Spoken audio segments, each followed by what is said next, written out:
She never stood on a stage. No pulpit. No title. But in her village, the outcasts called her Mama Grace. This is the story of Adanna. And how loving like Jesus broke her heart, then rebuilt a nation. The first time Adanna saw old Musa, he was curled against a neem tree, ribs showing, lips cracked. The children threw stones at him. The market women whispered, "That man is cursed." But Adanna didn't see a curse. She saw her grandfather's face. She walked past her own dinner, knelt down, dust staining her best dress, and said, "Baba, I brought you something warm." Musa looked up. No one had looked at him in years. His hands trembled as he took the calabash. He didn't eat first. He just cried. Adanna, soft whisper, as if praying, "God, help me love him like you do." From that day, she came every evening. Not to preach. Just to sit. Just to stay. Mama F was the village tongue. She knew everyone's shame and loved to share it. One afternoon, she pulled Adanna aside. "Have you heard about the pastor's daughter?" she whispered, eyes gleaming. Adanna listened. She didn't interrupt. But when Mama F finished, Adanna didn't laugh. She didn't even frown. She simply took Mama F's hand and asked softly, "Mama F, who hurt you?" The market noise faded. Mama F's smile collapsed. Her chin quivered. And then, like a dam breaking, she sobbed. "My husband left me 10 years ago," she choked. "No one has asked me that since." Adanna pulled her close. Right there among the tomatoes and plantains. No shame. No audience. That day, the gossip didn't share a scandal. She shared her wound. And Adanna didn't judge her, she held her. Chitty had been the best footballer in the village. But after his mother died, he found pills to kill the ache. Now he was a ghost, trembling, thin, alone. One evening, Adanna found him behind a shack, reeking of sweat and shame. He snarled at her, "Go away. I'm garbage." Adanna didn't flinch. She knelt in the mud, her knees soaking, and gently took his shaking hand. "You are not garbage, Chitty. You are my brother." He tried to pull away. She held on. Voiceover, breaking. He screamed at her to leave. She stayed. He cursed God. She prayed silently, tears streaming down her own face. No sermon. No fix. Just presence. Yah had killed a man. Not in malice, in a fight gone wrong. He served 12 years. When he came out, even his own mother locked the door. He stood outside the prison gate at dawn, holding a small bag, nowhere to go. And then he saw her. Adanna. Walking toward him. Arms open. He froze. "You don't know what I did. I know who you are now. And God doesn't rent rooms to ghosts, Yah. He restores sons." She hugged him. Not a side hug. A full embrace, his rough jacket against her clean dress. Yah broke. He sobbed like a child on her shoulder.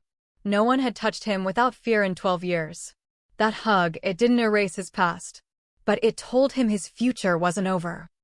But love this fierce always costs something. One Sunday, the church elders summoned her. The pastor's face was stone. "Pastor. Adanna, you shame us. You eat with addicts. You hug murderers. What will the children think?" One elder woman pointed a finger. "You're enabling sin." Silence. Adanna looked at each of them. Not with anger. With grief. Adanna, calm, but voice trembling. "Jesus touched lepers. He let a prostitute wash his feet. If that shames you, then maybe your church is too small for his love." She turned and walked out. That night, she knelt alone in her room. She didn't ask God for revenge. She whispered, "Father, forgive them. They don't know what love looks like anymore." And she wept not for herself, but for them. 3 months later, Chitty had relapsed twice. But Adanna never left. One night, the pain became too much. He stumbled to the river, not to drown, but to scream. And then he remembered her words, "God is not disgusted by you." He felt his knees in the mud. Hands clasped. For the first time in years, he didn't curse. "Chitty," choked whisper. "God, if you can love someone like Adanna loves me, then maybe I'm not garbage. Help me. Please. Help me." The sun rose. And for the first time in 4 years, Chitty didn't reach for a pill. He reached for a Bible. 1 year later, they surprised her. Old Musa, now clean, with a small vegetable stand. Mama F, who stopped gossiping and started feeding orphans. Chitty clean for 10 months, coaching village boys in football. Yeah, running a carpentry shop that hires ex-prisoners. They brought her to a rooftop at sunrise. Musa old. You gave me food when I was nothing. Now I know God sees me. Mama F. You didn't shame me. You healed me. Chitty. You sat in my filth. Now I'm free. Yeah. You hugged me when no one would. I met Jesus in that hug. Adanna couldn't speak. She just opened her arms to the sky, tears pouring, and whispered. Adanna. I didn't do anything. I just loved. That's all he asked. That night, after everyone went home, Adanna knelt alone again. Not in sadness. In wonder. She looked at her own hands, the same hands that had held a dying man, a gossiping widow, an addict, a killer. And she smiled. Adanna, barely a whisper. Lord, you were in every single one of them. I just didn't run away. The lantern flickered. The sign on her wall said, Love anyway. She never built a church building, but she became one. 1 John 4 verses 7 to 8 NIV. Dear friends, let us love one another, for love comes from God. Everyone who loves has been born of God and knows God. Whoever does not love does not know God, because God is love. Go. Love someone everyone else threw away. That's how the world will know him. Like, share, and subscribe for more videos.